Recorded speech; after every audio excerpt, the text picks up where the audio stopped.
مولاي صلی وسلم دائما ابدا علی حبیبک خیر الخلق کلہم محمد ذکرہ روح لانفسنا محمد شکرہ فرد علی الامم۔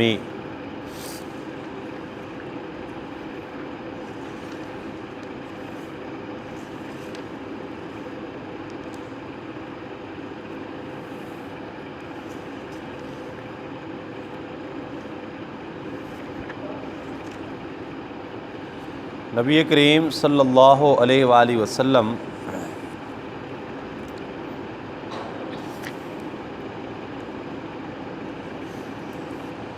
حضرت ام معبد رضی اللہ تعالی عنہ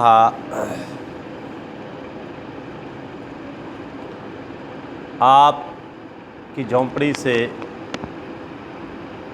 روانہ ہوئے، مختلف منازل طے ہوئیں اور نبی کریم صلی اللہ علیہ وآلہ وسلم مدینہ طیبہ کے بالکل قریب پہنچ گئے۔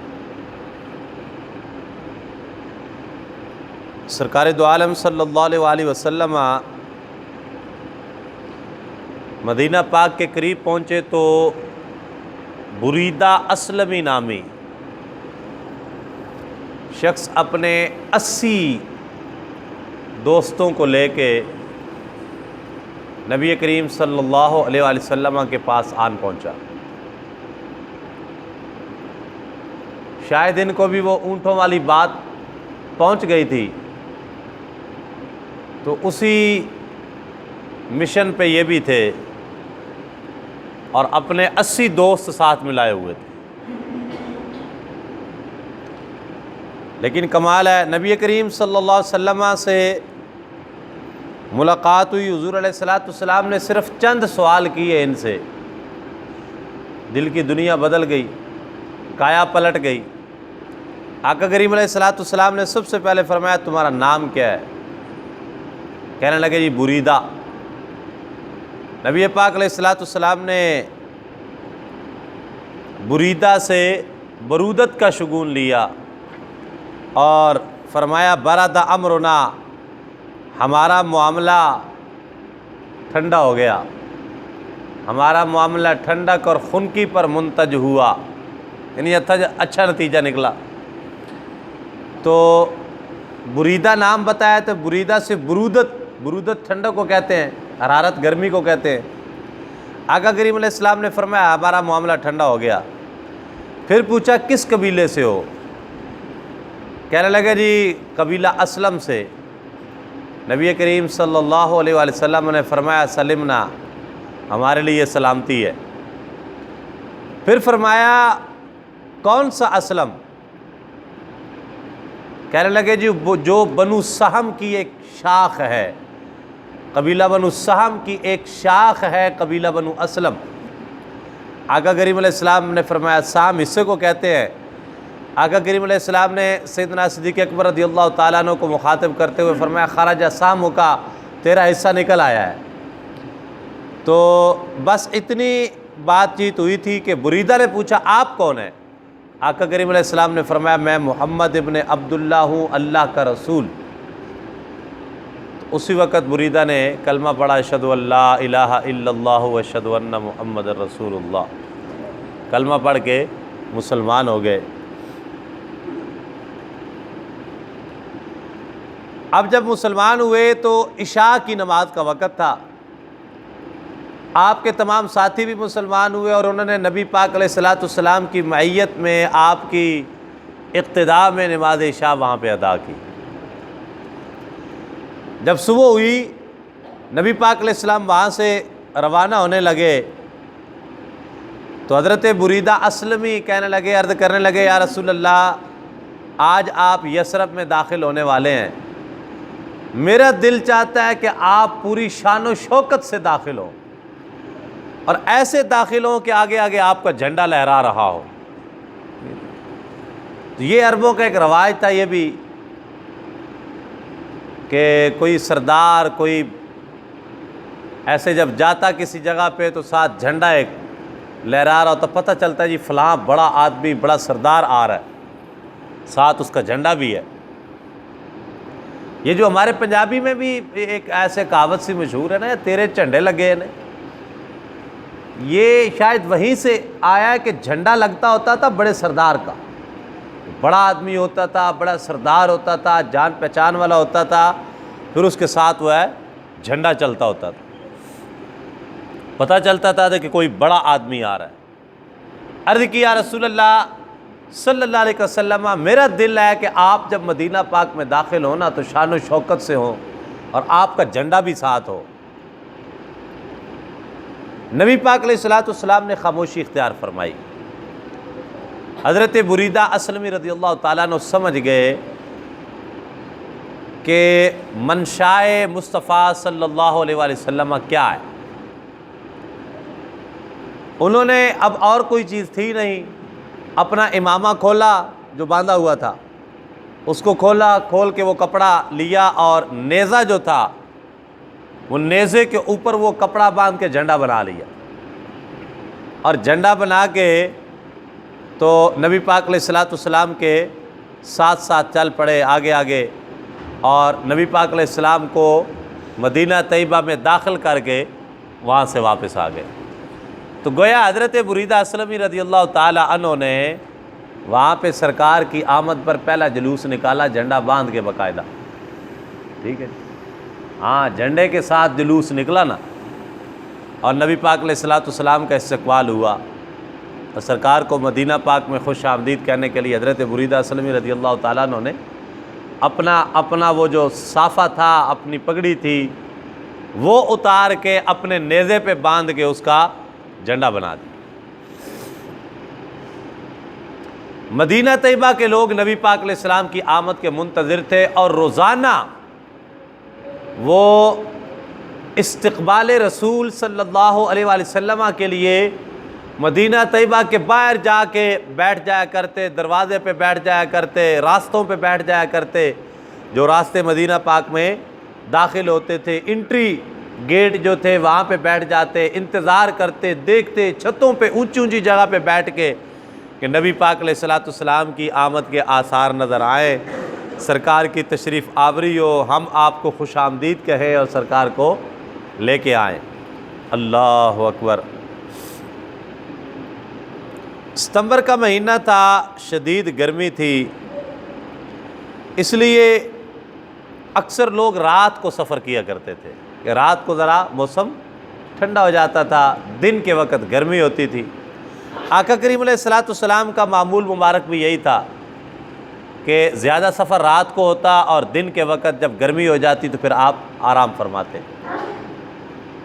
تو وہ لوگ روزانہ آتے، بیٹھتے، انتظار کرتے اور واپس چلے جاتے جب آقا کریم علیہ الصلوۃ والسلام کی آمد کے کوئی آثار نظر نہ آتے۔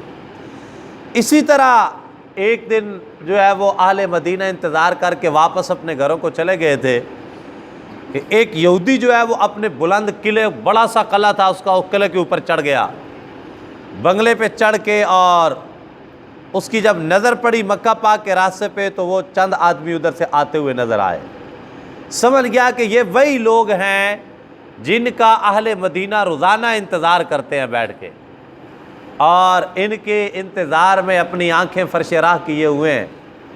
اس نے شور مچایا، بلند آواز سے پکارا اہل مدینہ کو کہ جس ہستی کا تم انتظار کرتے ہو وہ تشریف لے آئیے۔ اللہ اکبر۔ تو تقریباً 500 لوگ، 500 اہل محبت، جب انہوں نے یہ اعلان سنا نا تو ہتھیار سجا کے نبی پاک علیہ السلام کے استقبال کو نکل آئے۔ ایسے بھی نہیں نکلے کہ ہتھیار لگا کے باقاعدہ اپنی تلواریں، اپنے برچھے، بھالے پکڑ کے سرکار دو عالم صلی اللہ علیہ وسلم کے استقبال کے لیے آ گئے۔ اب یہ بھی ایک انداز محبت ہے، حالانکہ نہ تو کہیں اللہ تعالیٰ کا حکم ان تک پہنچا تھا کہ جب میرے نبی پاک علیہ السلام مدینے آئیں تو تم نے لگا کے تلواریں اور ہتھیار لگا کے ان کا استقبال کرنا ہے، نہ تو سرکار دو عالم علیہ السلام نے کوئی لیٹر، کو خط لکھا تھا ان کے نام، یا کوئی پہلے کوئی نمائندہ بھیجا تھا، کوئی وفد بھیجا تھا کہ میں جب آؤں تو پھر تم نے اس طریقے سے میرا استقبال کرنا ہے۔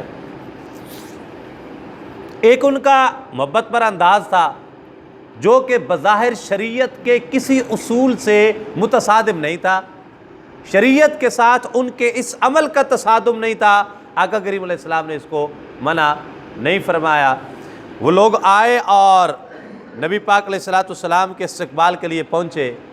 اتفاق کی بات ایسی تھی کہ وہ 500 لوگ جو بڑی محبت میں شوق کے ساتھ دوڑے جلدی جلدی سب سے پہلے، ان میں سے کسی ایک بندے نے بھی نبی پاک علیہ السلام سے زیارت اور ملاقات کا شرف حاصل نہیں کیا تھا، سرکار کو ملے ہوئے نہیں تھے، حضور علیہ السلام کو دیکھا ہوا نہیں تھا، بظاہر سرکار کے چہرے انور کی پہچان ان کو نہیں تھی۔ اب یہاں پر بڑی باریکیاں جو کچھ علماء تفسیر نے بیان کی، لیکن میں ان کی طرف نہیں جاؤں گا۔ اللہ اکبر، صرف اتنا کہوں گا کہ تو من شدم من تو شدی، من تن شدم تو جان شدی، تا کس نہ گویت بعد ازی من دیگرم تو دیگرے۔ علماء سیرت فرماتے ہیں کہ وہ 3 دن جو غار ثور کے اندر گزرے تھے نا، غار ثور میں صدیق اکبر رضی اللہ تعالیٰ عنہ اپنے کندھوں پر اٹھا کے سرکار کو لے گئے غار ثور کے اندر، پھر وہاں پہ 3 دن کی خدمت، تو کیا سمجھتے ہیں کہ وہ 3 راتیں ایسے ہی گزر گئیں، سو کے گزر گئیں؟ نہیں نہیں نہیں نہیں نہیں نہیں نہیں، ان 3 راتوں میں جناب صدیق اکبر رضی اللہ تعالیٰ عنہ نے جو جلوے لوٹے اور جو فیضان مصطفیٰ صلی اللہ علیہ وسلم حاصل کیا، انوار و تجلیات کی جو برکھا برسی جناب صدیق اکبر کے دل و چہرہ انور پر، اس کا عالم یہ تھا، یہ بات یہاں پہ لکھی ہوئی ہے اور تمام سیرت کی کتابوں میں موجود ہے کہ جب وہ 500 بندے استقبال کرنے کے لیے آئے نا، تو پہچان نہ سکے آقا کون ہے اور غلام کون ہے۔ آقا کون ہے اور تو من شدم من تو شدی، من تن شدم تو جان شدی، تیرے تن میں میں، میرے تن میں تو، میں جسم ہوں میری جان ہے تو، اب کہہ نہ کوئی پائے یہ میں اور ہوں تو اور ہے۔ تو اب وہ پہچان نہیں پا رہے تھے کہ آقا کون ہے اور غلام کون ہے۔ جناب صدیق اکبر رضی اللہ تعالی عنہ بھانپ گئے اس کیفیت کو، فوراً ادراک ہو گیا کہ معاملہ یہ ہے۔ اتنے میں کچھ دھوپ بھی آ رہی تھی تو صدیق اکبر رضی اللہ تعالی عنہ آپ اٹھے اور آپ نے اپنی چادر نبی پاک علیہ السلام کے سر انور پہ تان دی، یہ بتانے کے لیے کہ میں خادم ہوں اور میرے آقا یہ تشریف فرما ہے۔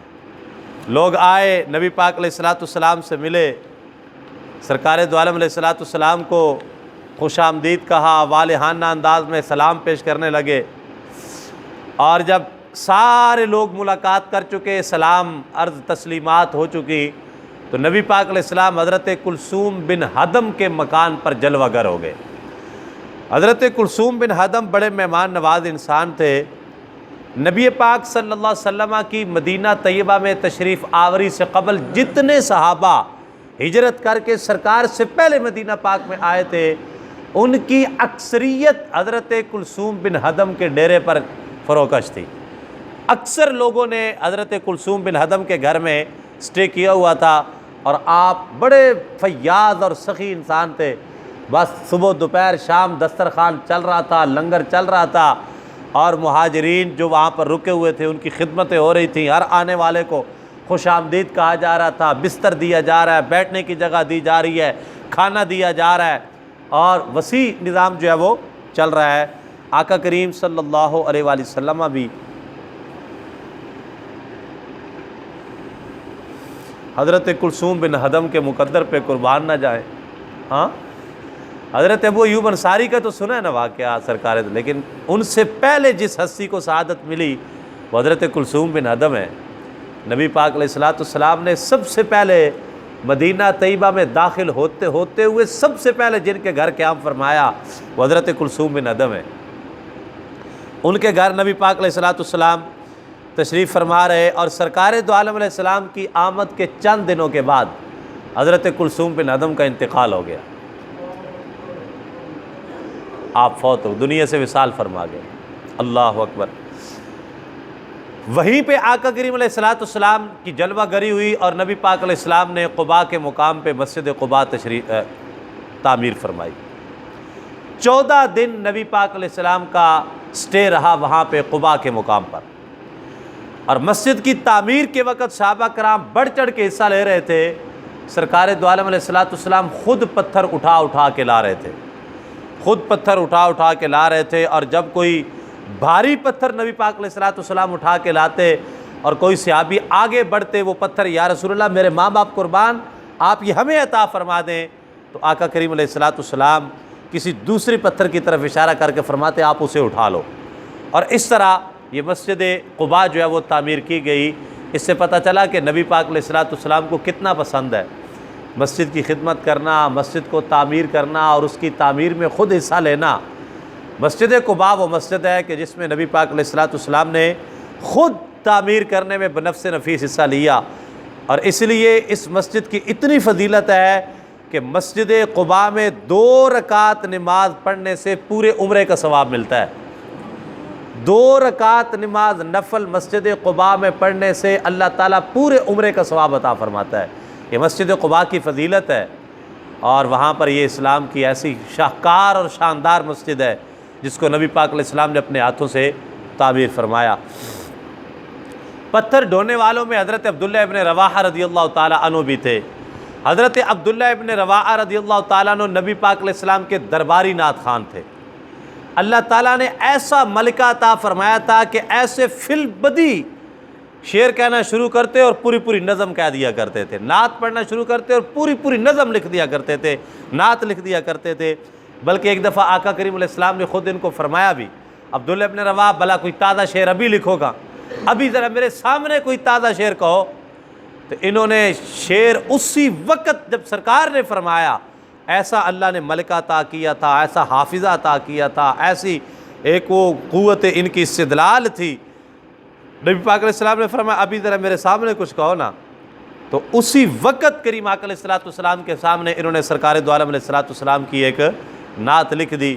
اور جب پتھر اٹھا رہے تھے تو یہ پڑھ رہے تھے قد افلح من یعمر المساجد ویقرأ القرآن قائما وقاعدا ولا یبیت اللیل عنہ راقدا، یقیناً وہ شخص کامیاب ہے جو مسجدیں تعمیر کرتا ہو، اٹھتے بیٹھتے قرآن پڑھتا ہو اور رات کو سویا نہ رہتا ہو، یعنی رات کو اللہ کی عبادت بھی کرتا ہو، اٹھتے بیٹھتے قرآن بھی پڑھتا ہو، مسجد تعمیر بھی کرتا ہو، بڑا خوش نصیب شخص ہے یہ۔ بہرحال آقا کریم علیہ الصلوۃ والسلام کا وہاں پر سرکار کا قیام ہوا، اور 8 ربیع الاول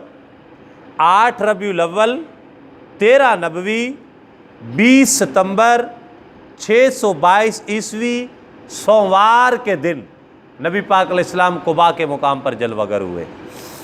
منگل بدھ جمعرات کو نبی پاک علیہ السلام نے یہاں قیام فرمایا، اور 12 ربیع الاول جمعہ کے دن نبی پاک علیہ الصلوۃ والسلام اس شہر کی طرف روانہ ہوئے جو آج سے پہلے یثرب تھا، لیکن آج وہ طابہ اور طیبہ اور مدینہ بننے والا تھا۔ تو حضور علیہ الصلوۃ والسلام نے 12 ربیع الاول کو جمعہ کے دن نبی پاک علیہ الصلوۃ والسلام مدینہ طیبہ میں تشریف آوری سرکار دو عالم علیہ الصلوۃ والسلام کی ہو گئی۔